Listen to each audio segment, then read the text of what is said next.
نحمده ونصلي على رسوله الكريم انا نحن نزلنا الذکر وانا له لحافظون۔ اللہ تبارک و تعالیٰ قرآن پاک کے اندر یہ ارشاد فرماتے ہیں کہ قرآن کو ہم نے نازل کیا ہے اور قرآن کی حفاظت ہمارے ذمے ہے۔ قرآن کی حفاظت اللہ تبارک و تعالیٰ کے ذمے ہے، یہ ہمارا عقیدہ اہل سنت والجماعت کا ہے۔ قرآن میں کسی قسم کی تعریف نہیں ہو سکتی کیونکہ اللہ تبارک و تعالیٰ نے اس کا ذمہ اپنے اوپر لیا ہے، لیکن یہ بات مسلمانوں سے چھپی بھی نہیں ہے کہ اس ہی امت کے اندر کچھ ایسے لوگ جو اسلام کا لبادہ اوڑھتے ہیں اور اپنے آپ کو مسلمان کہتے ہیں، اور وہ کبھی صحابہ کرام پر وار کرتے ہوئے نظر آتے ہیں اور کبھی قرآن کے اوپر وار کرتے ہوئے نظر آتے ہیں، کیونکہ دین کی اساس دو ہیں، ایک قرآن، دوسرے نمبر پر صحابہ۔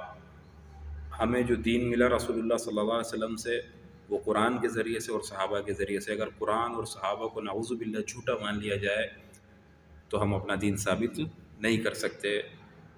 تو دیکھیں میں بہت سارے حوالے پیش کر دوں گا آپ کے سامنے، لیکن میں خود نہیں کہتا ہوں، آپ کو میں ثبوت دکھاتا ہوں، آپ یہ ویڈیو دیکھ لیں۔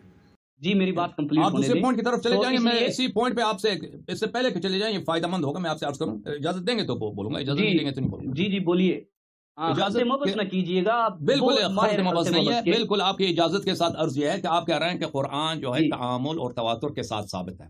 نبی کریم صلی اللہ علیہ وسلم دنیا سے گئے، ابو بکر کی خلافت کا زمانہ آیا، وہ دنیا سے گئے، عمر کی خلافت کا زمانہ آیا، وہ دنیا سے گئے، عثمان کی خلافت کا زمانہ آیا۔ ان حافظ صاحب کا ادعا یہ ہے کہ ہمیشہ قرآن متواتر رہا ہے۔ بسیار، بہت اچھی بات، بسیار خوب، بہت زبردست بات۔ تو ہم ان سے دلیل کا مطالبہ کرتے ہیں، ٹھیک ہے نا، ان سے دلیل کا مطالبہ کرتے ہیں۔ ابھی فی الحال قرآن ہمارے پاس تواتر کے ساتھ موجود ہے، ہر جگہ دنیا میں، کفار کے لائبریریوں میں جائے قرآن موجود ہے۔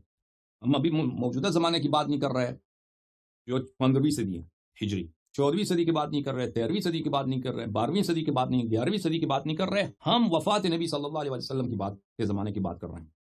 یہ کہہ رہے ہیں کہ قرآن تواتر کے ساتھ ثابت ہے۔ بسم اللہ بسم اللہ۔ تواتر کا مقصد یہ ہے کہ ہر زمانے میں قرآن کے راوی بہت زیادہ تھے، قرآن کے نسخے بہت زیادہ تھے، ہر زمانے میں لوگوں کے پاس تھے، تو یہ تواتر کے ساتھ پہنچا ہمیں۔ تو یہ میرے عزیزوں ایک ایسے جھوٹی باطل، تو سب علماء محققین کو پتہ ہے، شاید اس کو نہیں معلوم کہ یہ صرف ایک نعرہ ہے۔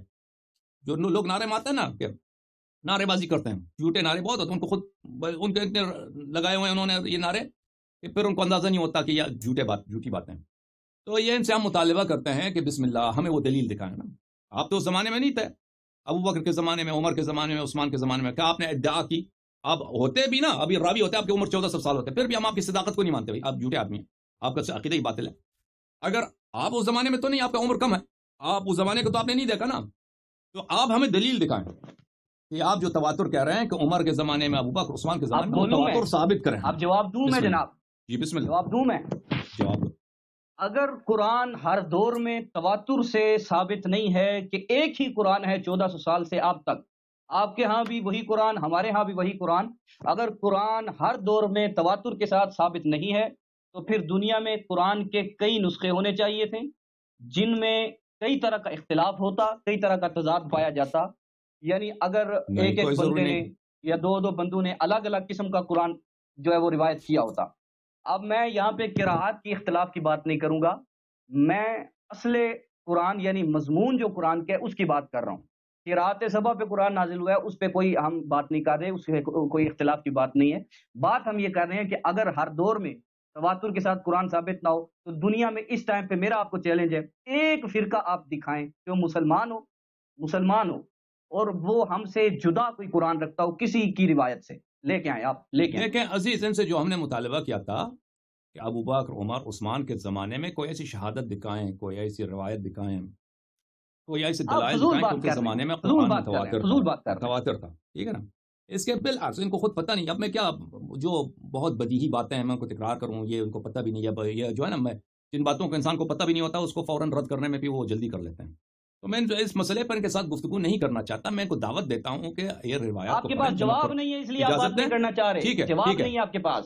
ابھی ٹھیک ہے، آپ نے مجھے موضوع جواب کا دینے رخ دیں، موڑ دیا. میں پھر امامت آپ پہ جو بات ہے فیصلہ کریں میں جواب ہے کہ امامت نہیں. جواب سن لیں پہلے، پھر کہہ دیں میں جواب. امامت پہ بات کرنا چاہ رہا ہوں. آپ بالکل بڑے ماہر ہیں خلط مبحث کے. میں نہیں، غلط امامت پہ مبحث کے بات نہیں کرنا ہے. چاہ رہا ہوں. نہیں، آپ بات سنیے، راستہ بات موڑتے سنیے، ہیں پہلی اور اس بات یہ. طرف چل پڑتے ہیں, کبھی مڑتے ہیں اس طرف نکل جاتے ہیں. بھائی امامت پہ بات کریں. ٹھیک ہے، ہم سمجھ گیا، یہ اب اس مجھے ٹائم بات پہ کرنے بات دیں. ہی نہیں کر رہے کہ قرآن ناقص ہے یا نہیں ہے. ہم یہ بات دیکھیں، کر رہے ہیں قرآن ہمارے ان ہاں کے بھی پاس، ہمارے ان ہاں کے بھی کتب میں ثابت جب ہے, جائیے، آپ کے ہاں بھی یہ ثابت مسئلہ ہے. ایک پوشیدہ مسئلہ ہے. یہ بیچارے نوجوان آدمی ہیں، ان باتوں کو نہیں معلوم ہے، کہ ان کا قبر کو بھی نہیں معلوم ہے. یہ باتیں کتابوں کے دل میں چھپی ہوئی ہیں. نہ کوئی اس مسئلے پہ کتاب لکھتا ہے، نہ کتاب بھی لکھتا ہے تو ان مسائل کو سرسری طور پہ ان سے رد کر دیتا ہے، یا ان کو جو مشہور معروف قول ہے مسلمین میں اس کی مخالفت کرنے کی وہ جرأت نہیں رکھتا. تو یہ اس زمانے میں کہ یہ کہتے ہیں کہ ہم نے ان سے مطالبہ کیا کہ آپ ثابت کریں اس زمانے میں کہ قرآن کتنے لوگوں کے پاس تھے اور قرآن کے کتنے نسخے تھے. یہ تو ہے ہی نہیں ہے، بلکہ وہ بخاری مسلم وغیرہ سے ثابت ہے کہ قرآن کسی کے پاس نہیں تھا. قرآن کسی کے پاس نہیں تھا بھائی. زید بن ثابت کی ایک روایت نہیں ہے، 6-7 روایتیں ہیں بخاری میں، اور ابو بکر عمر کی بھی یہی شہادت ہے کہ قرآن کسی کے پاس سوائے اہل بیت علیہ السلام کسی کے پاس تھی ہی نہیں اس زمانے میں.